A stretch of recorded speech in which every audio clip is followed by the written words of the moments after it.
Hello, Pastor Steve Waldron here. Thomas Sowell in The Vision of the Anointed. Now, who is the anointed in his thinking in this book? This is liberal elites that they claim to be so brilliant and they have the answers to all mankind's problems. What have they done? They destroyed the family. They've got us $19.5 trillion in debt. We've got rising crime rates all over. It's not the fact of guns. Spoons don't make me fat. Guns don't make us criminals. Okay? It's destroying America. It's fracturing America. But yet the ivory tower elites are the rhetoricians of the modern day, shall we say. So self-congratulation as a basis for social policy. Look, we took so much money in taxes and gave it to this group or that group or to this poor person or that poor person, or we coerced, we legally stole from this person's wealth and gave it to somebody else.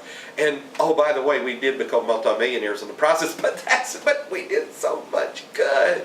We flew to our conference talking about evil fossil fuels in our private jet and got off in our limousine surrounded by our 15 bodyguards, all with guns, to say why you shouldn't have guns, why you shouldn't use fossil fuels. Oh, but it's so good. This book with facts devastates those views. And let me just read you just a little bit on the book.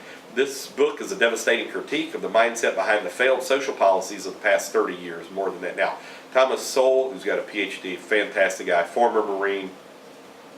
I think he's got a PhD from Princeton. He's out at the Hoover Institution now. Sees what's happened not as a series of isolated mistakes, but as the logical consequences. Worldviews have consequences of a vision whose defects have led to disasters in education, crime, family disintegration, and other social pathology. In this book, politically correct theory is repeatedly confronted with facts. Remember, Lenin had to say facts are stubborn things.